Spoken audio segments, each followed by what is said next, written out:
que también el Señor quiere que los navideños podamos vencer, los que somos como David. Y es el área de las cosas de la carne, los frutos de la carne. De alguna forma los moabitas están representando como lo incestuoso, como lo impuro, como toda esa parte de lujuria, que si vamos al caso del mismo David mismo tuvo algo de eso. En sus orígenes, una persona que se atrevió a mirar aún a la mujer del prójimo, cuando ella se estaba bañando, cuando el esposo de esa mujer estaba en el campo de batalla, cuando David estaba en las anchas, digamos, del palacio y no como tenía que estar en lo que tenía que estar, cuando dio descanso al espíritu y libertad a la carne. Demostró que en él había esa injuria, ese pecado, eso que representan los moabitas. Y déjame decirte que el Señor también quiere darte victoria sobre las áreas más íntimas, sobre las partes más escabrosas del ser humano. Eso que aparece ante los ojos de Dios, eso que no se ve, que se esconde, eso que realmente hay personas que lo viven entre telones, ¿no? Puertas hacia adentro. Uno mira hoy esa realidad, esa libertad peligrosa, ¿no? De internet, y personas que a veces deambulan, ¿no? En las noches, en la oscuridad de las madrugadas, quizás en la soledad, y en lo que es el deambular por este mundo, y todo eso de Moab que se extiende cada vez a cara más descubierta, es algo que David derrotó y que nosotros también tenemos que derrotar. David derrotó a los filisteos, pero David derrotó también, dice el versículo 2, a los de Moab. Y dice que los hizo tenderse por tierra. Toda esa lujuria, todo eso muchas veces heredado, ¿no? Porque hay tanta mala y maldita herencia en eso. A veces lo heredado por los padres, por los abuelos, linajes perversos. Cosas que vienen de los mismos infiernos y van pasando de generación en generación. Es posible derrotarlo y del todo y tenderlo por tierra para ser hollado bajo la planta de nuestros pies. Dale el aplauso y decirle: Señor, yo como David tengo poder sobre las obras de la carne. Aleluya, y vencer a Moab. Gloria a Dios. Aleluya. Por ahí también más derrotas para los enemigos. Era el tiempo ahora de victoria de David. David el antes perseguido, David el humillado, el desvalorizado, el abandonado, el solitario, pero ahora sí, vestido de honra y de victorias tras victorias, unos, otros.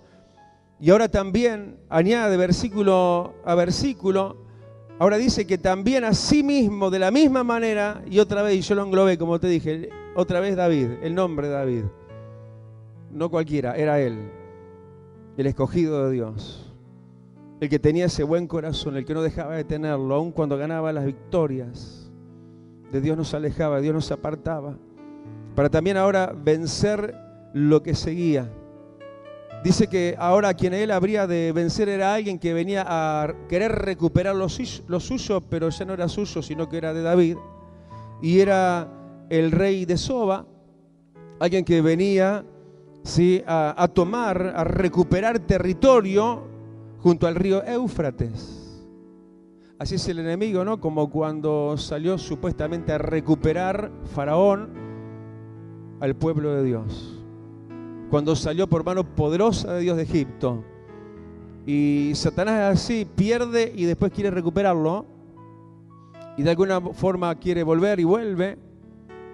Y si encuentra la casa espiritual desierta y vacía, la puede tomar y viene con 7 peores. Y el estado posterior va a ser peor que el primero. Pero este que venía a recuperar lo que había perdido de mano de David, de la mano de Dios, del Dios de David, no se encontró con la casa desierta.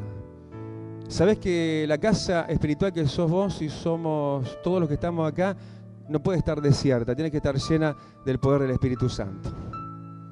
Le damos gracias al Señor que estamos en día de derramamiento del Espíritu Santo, porque el enemigo muchas veces va a querer recuperar lo que un día le sacaste.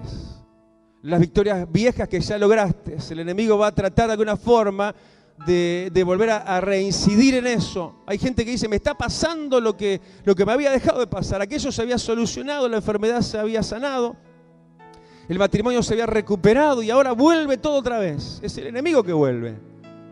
Pero ¿cómo te está encontrando? ¿Estás en el Señor? Cuando vino el rey de Soba, lo encontró a David en Dios, en su Dios. Y dice que también ahí derrotó a David. Y no solamente derrotó, sino que hizo tal daño a sus enemigos, al rey de Soba, que dice, versículo 4, que desgarretó David a los caballos de todos los carros. Como para que nunca más pudieran volver a andar esos caballos. Pobres caballos, ¿no? Pero eran elementos de guerra. En aquel tiempo eran los tanques de guerra, ¿no? Desgarretar caballos, algo terrible, ¿no? Le sacan el cuero de las patas traseras.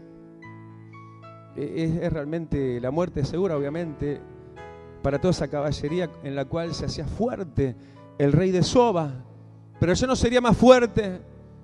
Y lo que un día volvió a reincidir en este tiempo de victoria, si te agarrás del Señor, lo vas a vencer del todo y para siempre. Dale el aplauso porque vienen victorias definitivas.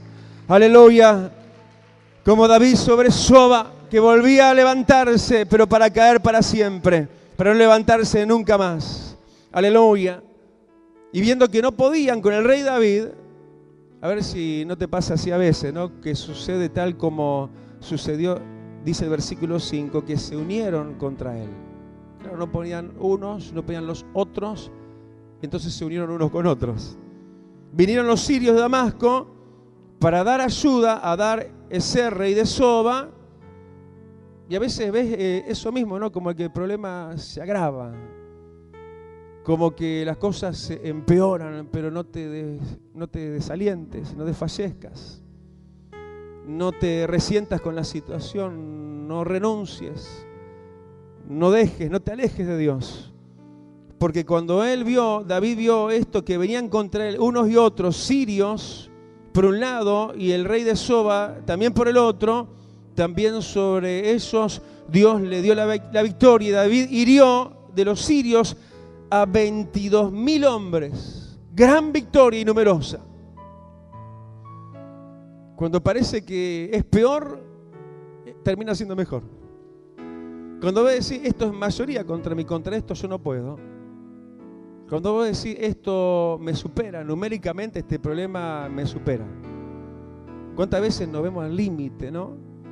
¿Y qué nos queda sino encomendar todo a Dios? Y Dios es siempre mayoría. Sí, y nosotros con Dios somos siempre mayoría. Y lo que parecía derrota segura termina siendo una victoria. Termina siendo una resonante victoria. ¿Cuántos gritan amén? Dale el aplauso, aleluya. Eso es para este tiempo, como lo fue en el capítulo 8 para David y los que estaban con David, porque era un rey singular. Aleluya, y ese rey singular para nosotros es Cristo. Los que estamos con Cristo vemos victorias. ¿Cuántos dicen amén? Pero era un hombre prudente, era un hombre que, y este es el tiempo para eso, un hombre que se extendía, no solamente se defendía cuando lo atacaban, avanzaba, y de eso está hablando toda esta palabra, un tiempo de avance y de conquistas, pero no avanzaba y dejaba las cosas solas y sueltas ahí, y que las podía volver a perder. Sabemos que el enemigo tiene la estrategia de volver, así que él lo que puso fue guarniciones, es decir, velar sobre cada punto, sobre cada lugar de victoria. Nosotros tenemos que velar en oración. Nosotros tenemos que no olvidar cada victoria y cada lugar en el cual tenemos que seguir velando y poniendo guarnición de oración. Y velando en eso, dice la palabra de Dios. Tenemos que estar permanentemente cuidando, como David cuidó ciertos lugares a través de guarniciones. Y guarniciones son ejércitos o pequeñas fracciones de los ejércitos puestos y apostados en cada lugar permanentemente. Y yo y vos seguramente también tengo familia por doquier, ¿no? En mi caso tengo familiares en Argentina también. En este momento tengo uno de mis hijos en Australia, por ejemplo. y allá mando guarniciones de Dios. Y para Argentina también. Y para Montevideo también. Y vos, hermano, para donde estén tus amados, tus victorias y tus conquistas en Cristo, hoy poné de mis guarniciones, te dice el Dios de los ejércitos. Da el aplauso al Señor, aleluya. Hay ejércitos a tu disposición, puso David guarniciones. Aleluya. Gloria a Dios. Y también dice que todo esto conllevaría y traería ¿qué? A la vida de David. El tiempo de victoria, ¿sabes lo que trae también? Trae dividendos. Trae prosperidad. Porque cuando hay victorias en Dios, en Cristo, se abren las puertas de los cielos también en lo material. De hecho, todas estas victorias que las tipificamos de alguna forma espirituales, venciendo a los filisteos, vencemos a las tinieblas, venciendo a Moab, vencer la carne, venciendo alianzas, defendiendo lo que tenemos, poniendo guarniciones. Pero todo eso que se aplica en la vida normal y rutinaria, también sí es para la ilustración de que vemos que ahí en el versículo 6 dice que parece que David pasó a ser una persona pensionada, a recibir pensión, a recibir de alguna forma dinero y ganancia. Dice que quedaron los filisteos sujetos a tributo. Es decir, los ingresos y las ganancias, ¿sí?, para la gente como David va en aumento en este tiempo. Uno mira a Uruguay con preocupación, yo no sé si te pasa a vos. Cada vez veo más locales vacíos que dice que se alquila. Cada vez nos enteramos más de gente que es mandado al seguro de paro. Y uno dice, ¿qué está pasando? ¿No? Parece, y lo que están diciendo los economistas, ¿no?, que la economía está, después de haber llegado a una cierta altura, de hacer una meseta, ahora está empezando la bajada. Pero vos, según David, sé un enamorado de Cristo, sé un guerrero espiritual, ¿sí?, y tus enemigos van a estar sujetos a tributo y tus ganancias no van a mermar, no van a faltar, porque no hay justo desamparado, ni que su descendencia mendigue pan. Aleluya, va a haber tributo para vos, va a haber ganancias para vos. Cuando otros pierden, nosotros ganamos. Eso es lo que estaba pasando. Los enemigos estaban perdiendo, estaban mermando sus ingresos para darlos al que le agradaba a Dios. Aleluya. Y Jehová le daba victoria a David por donde quiera que iba. Aleluya. Y él tomaba en este sentido, aún dice, versículo 7, escudos de oro, y los llevaba a Jerusalén. Jerusalén es y fue llamada la ciudad de David. Para donde él habitaba, ahora empezaba a llegar riquezas. Primero tributos, ahora también dice escudos de oro, en gran cantidad también, versículo 8, al final dice de bronce, ¿sí? Y también llegaba el tiempo para buenas en cuanto a las relaciones con los demás, porque tanta guerra, ¿no? Uno ya también pide paz, ¿no? Y parece que seguramente que David también, y tanto guerrear, pero de repente parece que Dios le empieza a construir la paz en las relaciones con los demás. ¿Verdad que la guerra cansa, no? Y Dios es un Dios en verdad de paz. Dice que de repente hizo, sí, como que las cosas se volvieran pacíficas para este conquistador, para este guerrero David, porque ahora aparece otro rey, pero no para guerrear con David.